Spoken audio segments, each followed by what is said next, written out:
Coach Day, what does this week's matchup against the Bulldogs, GLVC front-running Bulldogs, look like, and what makes their defense so imposing year after year?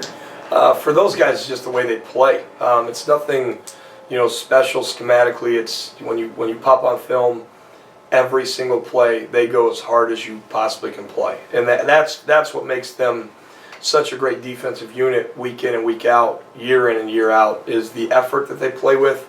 They're not overly complicated, so you feel great when you game plan, but they're so disciplined that you've got to, keep your focus and stay consistent in how you go out and play. So that's the biggest piece, is that consistency that they play with week in and week out. As far as the matchup, I think it's a great matchup for us heading into Saturday, of a team and a program that I think we're very similar, in a lot of aspects in the way we play as far as the effort, how the programs are built on discipline. I think there are a lot of similarities in our two programs, and I think that's why in the past we've had a lot of very similar and close football games with Truman. You guys are going into your last home game for the season, so question for really all of you is, what's that atmosphere feel like for both the players and the coaching stance going into the last home game? Yeah, I think that's a big one, more for anybody else than the seniors. This is your last chance to put on the pads and at home in front of your own people. And for us, it's on a coaching staff standpoint, it's such a big note to end. Yes, we do travel next week for our actual last game, but this is an important note as a send-off heading into the off-season of next year. And then for you guys as players, how does it kind of feel for you guys going into that same situation? I feel as this game is a statement game. Obviously, our season didn't end up how we wanted it to end, but we stopped ourselves. I feel like no one in the GLVC really stopped us.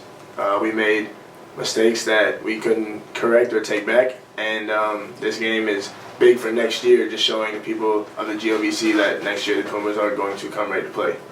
And for me, it's just, this whole week we've emphasized playing for each other, playing for the seniors, and that's just something that I didn't really understand at first. And going into this week, we've all kind of felt it going in and realizing that this is their last game that they have, and it might be a sad one, so we just want to make sure that we get it done for them.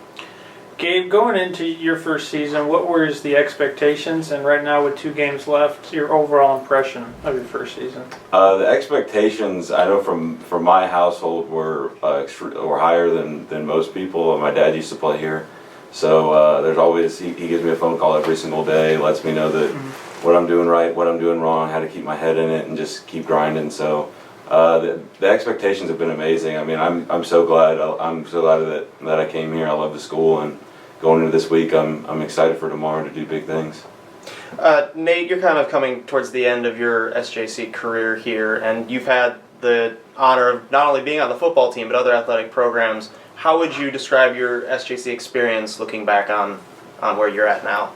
I love my experience here at St. Joe. When I first came in my junior year from my junior college, Coach Church talked about how we were a very family-oriented school. And I saw that from both the basketball team and the football team. When I joined the football team, the first week, we had this thing called the meat grinder. And that really showed me that if I didn't have my brothers behind me, then I wouldn't be able to do that thing by myself.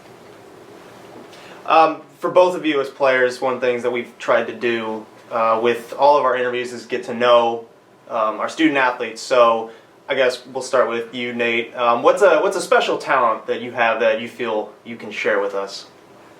I think And we know you can dunk a basketball.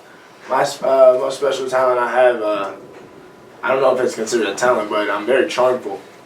Very charmful. And I'm very good with words. Coach Day, would you say that's accurate from what you've observed? Yeah, at times. I think he's, going for charming, but yeah, I can see it. For me, my big hobby is fishing. I'm into fishing a lot. Like a lot of guys on the team know, and my brother will even say, he told me last week you can catch a fish out of a sink. That's my big thing I love to do. Coach Day, it's well known and well documented that you're an avid sports fan, especially an avid baseball fan.